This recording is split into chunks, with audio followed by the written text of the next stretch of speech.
মাপ করবো কেন? তুই মরা করে খাবে বলো, মানুষ মাপ করবো কেন? খাবার যোগ্য না ওরা এখন আজ ইং করতে লাগবে কত বছর লতি এরকম হলে তো চলিব। জীবিত মাংস কেরা মাপ কি কি মাপ মাপ জিনিস না মরা করে খাবার ফেলেবে, করে খাবার ফেলেবে। জীবিত গরুর মাংস এক কালার আর মৃত গরুর মাংস এক কালার। তুমি ধরে দেখো এটাতে ফ্যাসকা ফ্যাসকা হয়ে গেছে, কারণ মানুষের মরার পর তার অঙ্গ প্রত্যঙ্গ ছায়া দেয়। মানুষ মৃত্যুর পর তার অঙ্গ প্রত্যঙ্গ ছায়া দেয়, সেখানে তার রক্ত চলাচল বন্ধ হয়ে যায়। এই মাংস তো রক্তের কোনো গণনা আছে? বাবা আমি কথা বলতে চান না, এই মাংস কথা আগে শুন।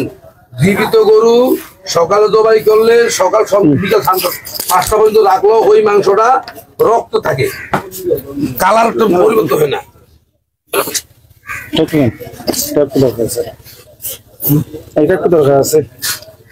মৃত গরুটা যদি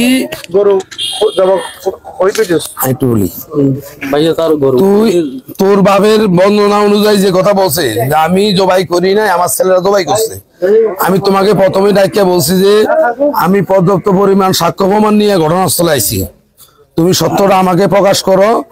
তুমি বাড়ির জবাই করছো, আমি বাড়ির জবাই করলা কেন? এখানে একটা নির্ধারিত জায়গা আছে, তুমি বলে চেয়ারম্যান নিষেধ করছে, চেয়ারম্যান কয় না যে চেয়ারম্যান অফিসে জবাই করতে।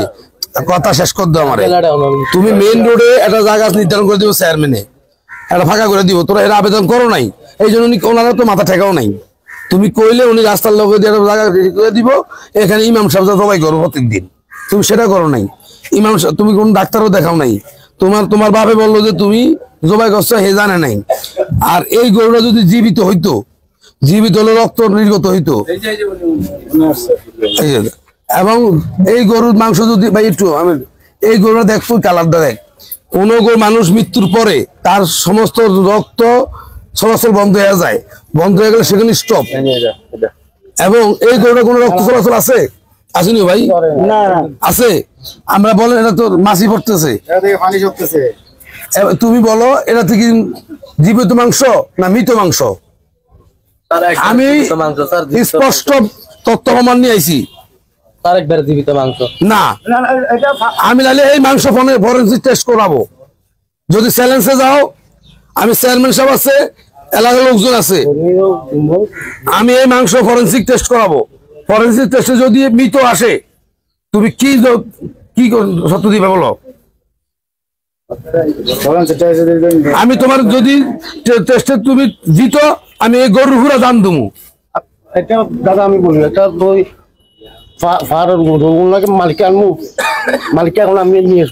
মালিকের আনা কথা না তো, আমার কথা এই মাংস যদি জীবিত হয়, এই মাংসের কালার হবে না। আমার 20 মিনিট সমাধান, আমি মালিককে এখন আনো মাংস, মালিককে আনো, সমস্যা নাই। আমরা মালিক পাহাড়ি হইলে লালে পাহাড়ি হইলে আরো অযোগ্য। এই গরু 100% মৃত, এই গরু 100% মৃত। আমি যদি তোমার চ্যালেঞ্জ করবো, আমি চ্যালেঞ্জ করবো, তুমি চ্যালেঞ্জে যাবা। আচ্ছা আমরা দাঁড়ান, এখানে কথা বলি, কথা বলেন, চেয়ারম্যানের সামনে কথা বলেন। ঠিক আছে, আমরা আরো তথ্য সংগ্রহ করতেছি, তুমি থাকো। চেয়ারম্যান আসছে, লোকজন আছে, আমরা দেখি। ঠিক আছে ভাই?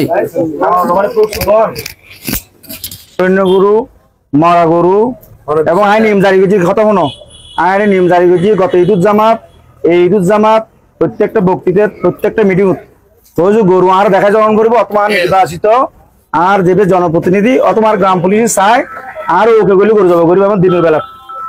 আর তো ফজর আগে গরু জবা করি 8টা বাজে গুস্তা খাবার গ্রহণ করবো, এরকম কোনো কথা ন। কথা বুঝুন না, মাপ করবো কেন? তুই মরা করে খাবার বলো, মানুষ মাপ করবো কেন? খাবার যোগ্য না ওরা এখন আজ ইং করতে লাগবে কত বছর লতি। এরকম হলে তো চলিব। জীবিত মাংস কেরা আজ মাফ করে দাও কি মাপ কি মাপ মাপ জিনিস না ওরা মরা করে খাবার ফেলেবে কুত্ত ধরনের করে খাবার ফেলেবে আর দেশের মানুষ একবার এরকম গিয়ে কি না বুঝতে দাম বেশিবে বুঝতে ভিতরে হাড্ডি দিয়ে তার করে রাখিবে চর্বি দিয়ে তার করে রাখিবে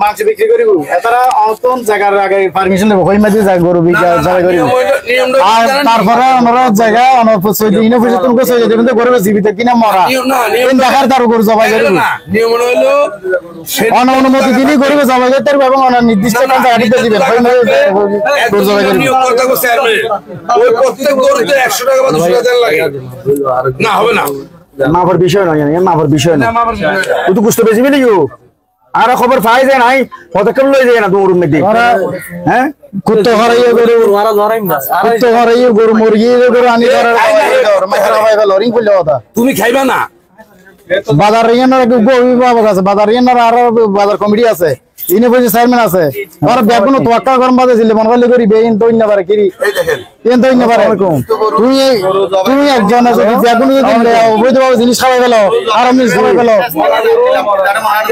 যেটা মনে হয় গরু জড়ান না পারিবে নির্দিষ্ট স্থানে গরু জবাই করিবে এবং চেয়ারম্যান সাহেবের পরিষদ সৈয়দের কত মেম্বার দেখার করবে জবাই করিবে হ্যাঁ আজ এত নিয়ম করিবে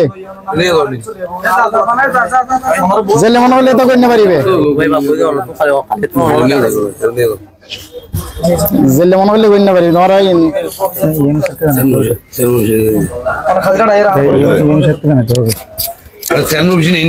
আচ্ছা এগুলাকে নিয়ে আসো একদম চৌকি দিল এই তুমি আসো চৌকি দিল দেখে দাও গুস্ত ফ্রিজ যা আছে ব্যাক করে ফেলো কমপ্লিটলি গুস্ত যা আছে ফ্রিজ ব্যাক করে ফেলো গুস্ত না যা আছে কমপ্লিট আগের গুস্ত সব আছে আগের গুস্ত আছে বড় গুস্ত না বুঝি যা আছে কমপ্লিট লে ফেলো অনেক কিছু চাইতে সম্পূর্ণ ফ্রিজ খালি করে ফেলো আরে বাবা হ্যাঁ বললো হ্যাঁ ব্যাগ খাও